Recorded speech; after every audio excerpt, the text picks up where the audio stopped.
Johnny Knoxville, welcome to Jackass.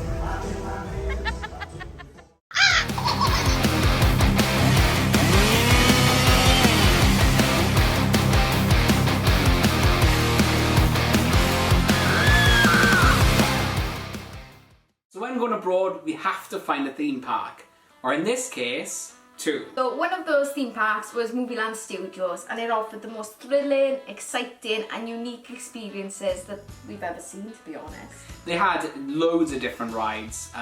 So first of all, I think we want to go through the different rides that they had on offer there. They've got something on offer for, I think, the whole family, as well as thrill seekers. So the first one we're going to talk about is Diabolique, which is one of two of their roller coasters that they have in the park. And it's really unique. It's an inverted steel shuttle coaster, produced by Vekoma, I believe it is. I have to always remember that. But it is a really unique ride. It gives you really great G-forces, doesn't it? And the airtime. The airtime, hang time.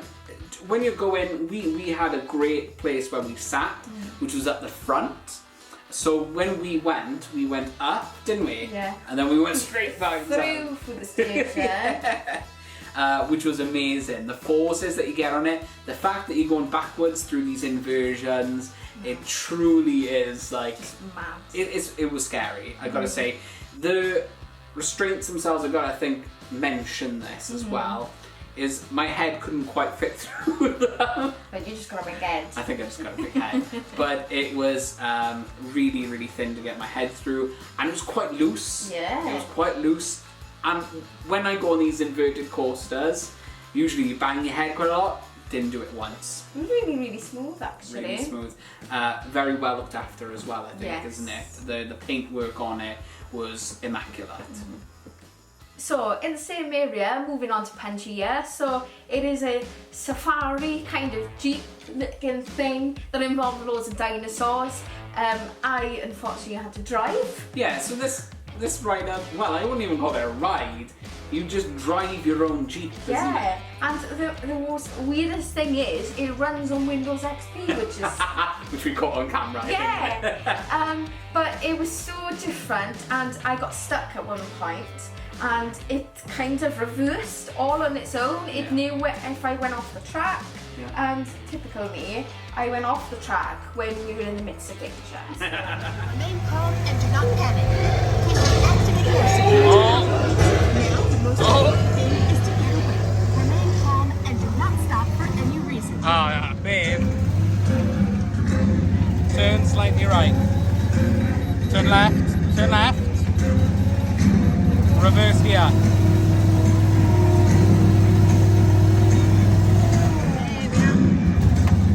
And just when I said I'm trying to get us out of trouble, don't trust me. You were doing well, lad. Don't trust me in an emergency. It appears that Mama T-Rex is back to protect her baby. And it was hell of a bumpy ride. There was just a seatbelt, I think, holding us in as well. And I think if bigger parks had that technology, which would really put something into it, not saying that this was a bad ride, it was an amazing experience, wasn't it? But the fact that if that was used by, like, let's say Merlin, or even like Disney or something. But this, I don't know, it seems such a one-of-a-kind kind of attraction. That alone would make me go back to Movieland Studios, to be honest. Yeah, it was just really unique. Really, really cool. It had a story to go with it, which was you could choose between English and Italian as well, and maybe other languages as well. But it was a very good experience. It lasted about 6 minutes. Oh my gosh, Maybe I think longer. it was more than that. Maybe it was 10 minutes. It was a long one. Yeah. But as well, it actually tracked on how well you would drive in the vehicle as well and scored your number of points. So I was trying not to veer off the roads too much, but yeah. So what's great about this park is that they have all year round scare maze. Okay then. Called Holmes Hotel, and it's before we talk about kind of what the content of this haunted house or horror maze or whatever you want to call it is, it is a hands-on shoulder maze. Yeah, so they're not our favourites, are they? But to be honest, it's really dark and I can see why, but yeah, it's not greatest when you're not hands on shoulders. Yeah. But it was very intense. Very, very intense. So what I'm finding with these European ones that we're doing, we did Rec last year, Rec Experience, which was very, very good in Portaventura. And this year we've gone to Holmes Hotel, which has a sort of, the story is brilliant. I think they were very inclusive with us, and they decided to tell the story in English, and even the instructions about not touching the actors and so on and so forth. But the actual set design I thought was brilliant.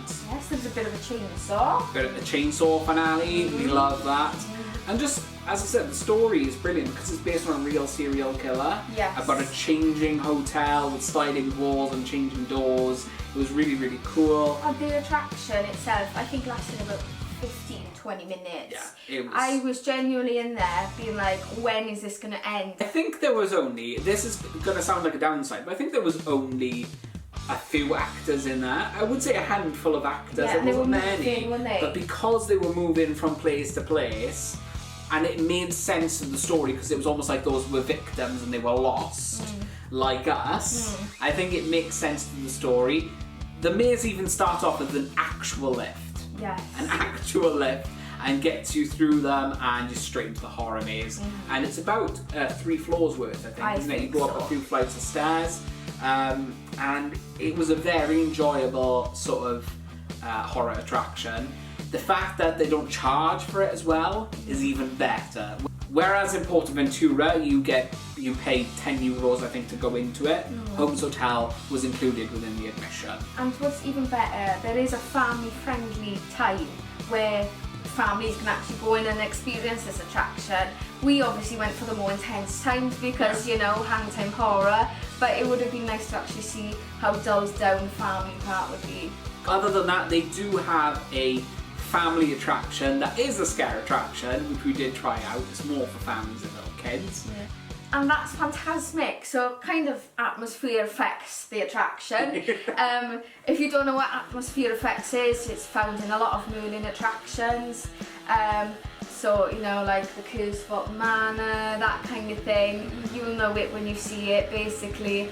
But it was just filled to the brim with them. There's a couple of slides, a couple of like rope bridges. That, but yeah, it was good for what it was. Yeah, it was a bit, felt a bit cheap, but I think if you want to get little kids into like scare attractions, that might be the best way to actually get them into it. And to be honest, the whole kind of park seems a bit cheap, but in a kitschy, quite campy kind of way. Yeah. So you kind of overlook it in a way. Yeah, and that's what I mean, like each attraction felt different as well. And even though you say that it felt a bit cheap, it did. And let's just say the health and safety probably wasn't the best that I've seen in a theme park, but it also was upkept. The planting, the way that the park is presented is almost pristine. Oh, it's beautiful, don't get me wrong, but like, I don't know, there's like this kitschy, it's quite charming, isn't it? Yeah.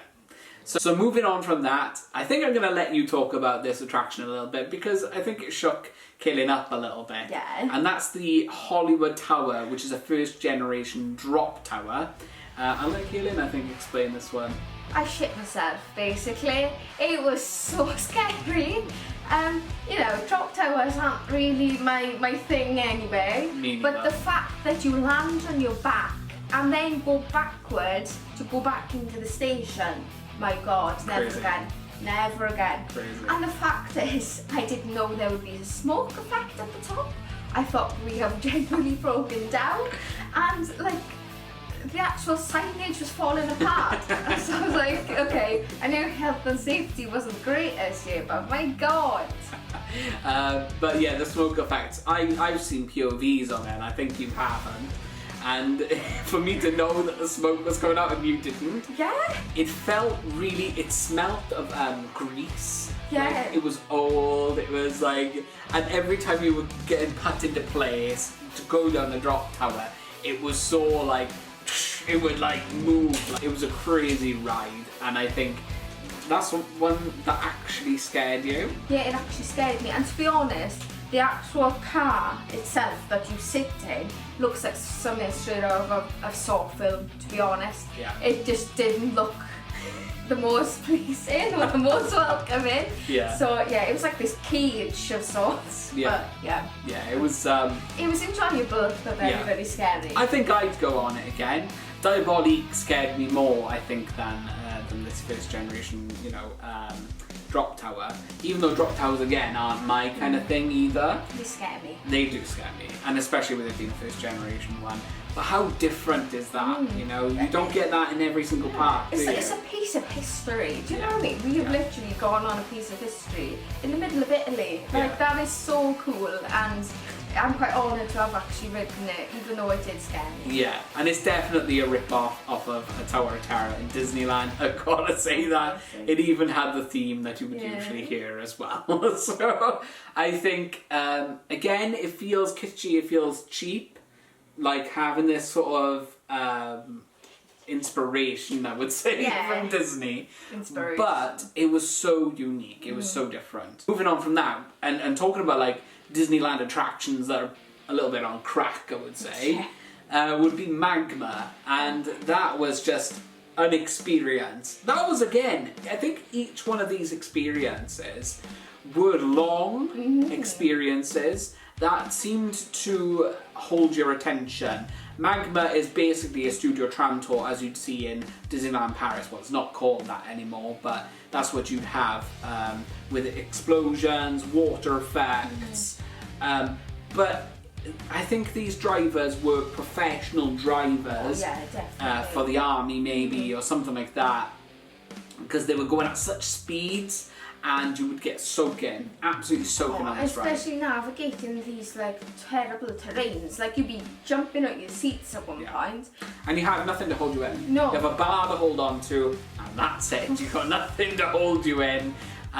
It's definitely one of those things. There was even a part where, in the story of it, not that we understood it because it was in Italian, is you're going up a hill and the truck kind of fails, and he just let the whole truck go down, splashed it into the water. The water came into the truck. It was crazy. Soaking. Absolutely soaking. And that was our first ride of the day. That is mad. Yeah, it was worth it though. It was really insightful into what the park would offer us later in the day. Yes. I think that's a good one to start off with, actually. Definitely. So, talking about getting soaking wet, you have the total opposite end of the park is U571, so based on the film, like a submarine ride, which was really strange. And unique. And yeah, definitely unique. It was definitely the most unique ride system I've ever seen. And we had the pleasure of actually seeing how it worked from the tram as well, which is really, really insightful and a bit geeky, I know. The station was also very different because you're actually going into what I would say is a submarine sort of... like a base. Like a base, yeah. So it's based on the film U571, if you've ever seen it, which is set in World War II. And you kind of descend into the submarine and you're underwater. Yeah. And then it pulls you to outside. We noticed this when we were looking at the ride system, is it kind of pulls you outside and you're literally sitting on missiles, aren't you? Yeah. So you were going underwater and then all of a sudden raging alarms start buzzing all around the place, it's flashing red, and next thing you know it, massive holes start appearing around you, and the guy next to me, this Irish guy, got like, he was in the firing line of this water stream, basically. Imagine a hose pipe just being put on you for a good 3-4 minutes. Oh, easily. Thank God he had a poncho on, but thankfully I was sitting next to him, I didn't get drenched. What's great is when the ride system is moving and you're sitting on these missiles, missiles are round, so you're literally being pushed back and forth. Back and forth. And it's incredible, and not that it tells much of a story, I wish it did tell more of a story, but it was brilliant, and I think it's just amazing how they can have these totally different rides that we've never even heard of, ride systems that have never been in other theme parks, to my knowledge at least. And that moves on to probably the next attraction, which is the Superjet.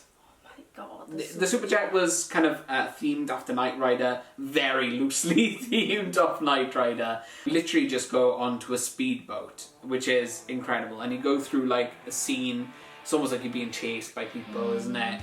You go into a warehouse scene where things are being shot through the windows. You get absolutely soaking again on that one, even to the point where you have to wear a life jacket as well. Yes. And there's nothing holding you in. No. Got some airtime though.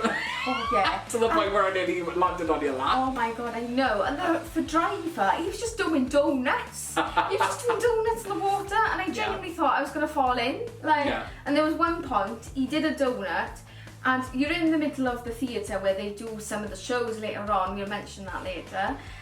But I thought he was going to go over the ramp, and I genuinely, my heart was in my throat. I screamed at you, thinking, is he going to go over? Is he going to go over? He like just moved away. And in regard to the donuts, so he would go around, but he'd go around the opposite way really fast, so that all that water would come into the boat. I was so if you're a fan of water rides, this is the place to go. Yes, definitely. You get absolutely soaking on a lot of the rides, and luckily because it was so warm, actually I think that was probably the warmest day we had in Italy, we dried off within minutes, I would say. But not only that, just outside they had misters as well to keep you cool, so when we were walking through the park we were just having a lovely cool water being dripped on us. Talking about these rides though, it's made me realise it's not very inclusive to people with disabilities.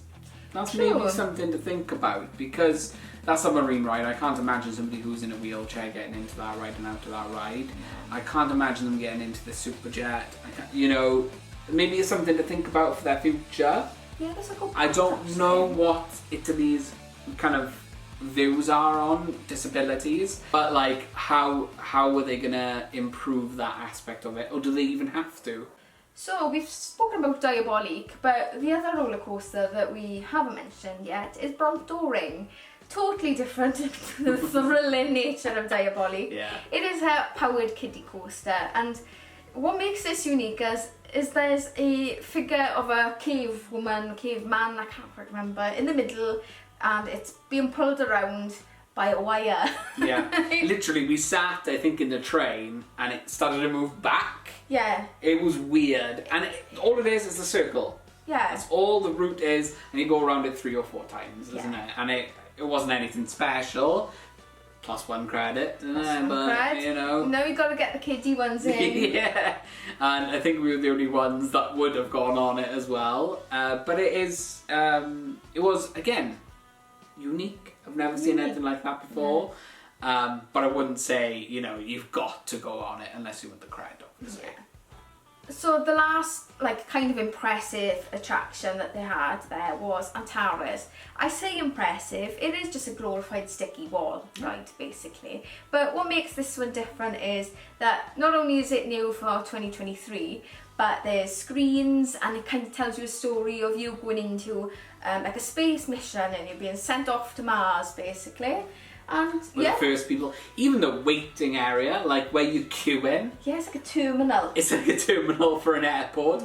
And they had a pre-show in there where other spaceships were going off.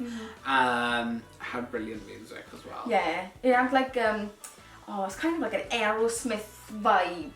Do you know the song, the music? Yeah, it wasn't Aerosmith. No, I know it wasn't Aerosmith, but that kind of 80s, rock and roll-y kind of feeling, straight out of Guardians from the Galaxy. Yeah, that's what it felt like. It almost felt like Guardians of the Galaxy sort of ride, isn't it? Yeah. Without the aliens and stuff, but it had that sort of feel into it. We're going on a mission, and it is just a glorified sticky walls, but had that brilliant, the design of the spaceships were round like a sticky wall, and even when a little touch, I think that I pointed out to you, was when you came out of the actual sticky walls, you would go out a different exit, and it would have coloured glass that was orange, so it made it look like you were on Mars. Yeah, how crazy! That was cool. It was just a small little thing, but I was like, that's attention to detail right there. And that's how you make enthusiasts happy. Among these ones that we've mentioned, there are other attractions there. Plenty of flat rides. There's a log flume ride that's a standard layout. I think it's got 2 or 3 drops, even though you do get absolutely soaking on that as well. You've got, you know, a driving one for kids. Powered, like petrol powered, like driving cars. Yeah. Shock and drop tower. Yeah, a pirate ship. Yeah, so they've got a range of attractions for you to go to. And that's the thing, if you're not into your rides, there's like plenty of things to do for, you know, the typical bag holder, members of the family and friends, because they have tons of shows. What they do amazingly, compared to both of the theme parks we've been to in Italy, Movieland Studios really know how to do their entertainment. And it was the same entertainment team throughout all of the shows, so they were literally working at show after show after show after show. And these shows, I think there was probably about 10, maybe more shows throughout the day, and it was the same team doing the shows, except for the stunt shows. I think those were done by different teams. But equally impressive was just the theatrical shows. The standouts I think was the Medusa show. The Medusa show and the US Army stunt show, which was at the end of the day, and I think it was a great closing for that whole experience that we had that day. Yeah. And to be honest, it's not just them two. I mean, you had there was a food eating contest of all things, which is so random. I've never seen something like that in a theme park. But for kids as well. For kids, and they won prizes as well. As soon as we came into Movieland Studios, we were greeted by a show instantly. And as we were leaving, we were left with a show as well, which was the Blues Brothers. So, and even more in between, we had Calamity Jane, there was loads. So I think we viewed mostly all of them. Yeah, I think 3/4 of the shows we went to go and see. Obviously we wanted to go on every single attraction as well, but we did make time for a lot of the shows, which I think was a good thing because the park is so small. It's very linear. Yeah. From start to finish, it's basically a straight line. Yeah, very easy to navigate. Very easy to navigate. And you can't really get lost there. But I think Kaniva, who own the park and, you know, have developed the park, have got it right with the shows. They know that they've got a small park, so they put on all of these shows to help with capacity, I think, really, isn't it? Like, that's why we experienced no queues, I think, because they had so many shows throughout the day. Not that the park was busy. Well, saying that, when we went to go and see the stunt show, there was a lot of people there. So, and we didn't see many of these people, even though it was a small park. Yeah. And I think that is a great thing that this park has done. They knew how to shift people around the park to make it seem quite secluded almost, isn't it? It was really nice. Their Medusa show, going back to that, the Medusa show was wonderful with screen effects, fake guns, brilliant acting. It was almost based off Indiana Jones, that's what it felt like. Had a turntable in the middle where it revealed like other actors. It had all these things. It had those people on stilts. Do you remember that? Oh yeah, that was cool. Wow, that was amazing. And again, the stunt show at the end of the day, which was based on Rambo, was incredible. It had quad bikes, jet skis, people parasailing, you know. And a massive plane. Yeah. A plane. That went towards the crowd. Yeah, that was incredible. Nice. Somebody on fire. There was so many things to like about that show that I would go there again just for that show because it was impressive. 100%. There was like quad bikes, there was trucks, they picked people out of the crowd. It's just a whole package, and I think Movieland should applaud themselves for their shows and their entertainment that they provided throughout the whole day. Not only that, the way that they've looked after that park is immaculate. Oh, it's beautiful. Each toilet was clean. All of the rides looked clean and well kept. So keep it up, Movieland, because we'll probably be visiting again if we come around that part again. 100%. Yeah. So we visited Movieland Studios during the American Beer Festival, and even though you had your traditional, you know, your American foods, corn dogs, whatever, we decided to have a sit down, didn't we? We'd walked a lot that day and we thought to treat ourselves to the Daytona restaurant. Yeah, and it was set menus, and you had, I think it was like menus from different countries. So we went for the Italian one. We had to. We're in Italy. We had to go for that. And the greatest thing about it is definitely our service. Yes, the service was immaculate. Simply because we had a robot server. Like, what the hell? And not only was he a robot server, and we ordered Italian food, his name was Luigi. Food was lovely. Very nice. You paid, I think it was €22 each. It might have been more than that because we had the service charge as well on top of it. Just a warning, if you are going to Italian theme parks, if you are doing a sit-down meal, they will ask you for a service charge. So if in return they'll give you something like a starter, like we had nachos before. Yes. But in this particular place, I think we had bread rolls. We had bread rolls. They will charge you whether or not you eat the rolls or not. So you might as well eat them, enjoy them, fill them up. You know what I mean? But yeah. Yeah, it was just to keep you aware of going to these Italian theme parks. I don't know what it's like in other European theme parks. We didn't encounter this in like places like Spain, so or in France. So just to keep you informed. But the service, as you said, from the robot, we'd seen that in Orlando videos, but we haven't actually seen it in person. And as soon as Kid saw the robot, we had to go to that. 100%.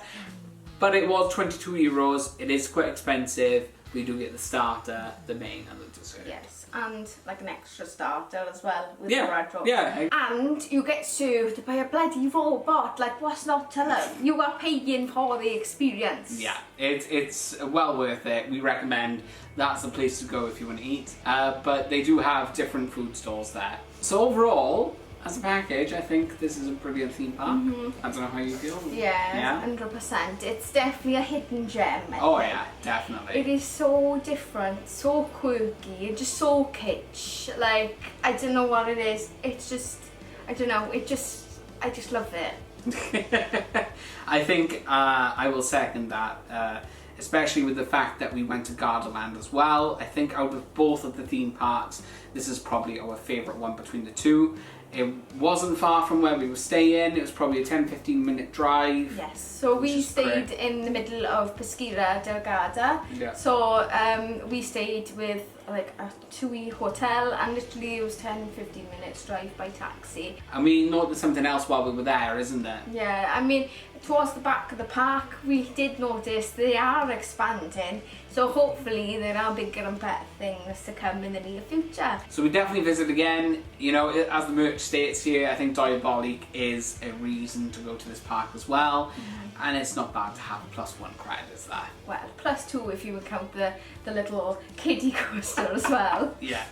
But we do have a Gardaland vlog coming up as well, very, very soon on the channel. And we've also got plenty of Halloween goodness up on the channel shortly as we start our Halloween road trip from next week onwards, so we cannot wait. Check out on our TikTok and our Instagram where we'll be updating you on what we're doing on this road trip and what sort of vlogs you'll be expecting from us. And remember guys, stay spooky. Ciao for now.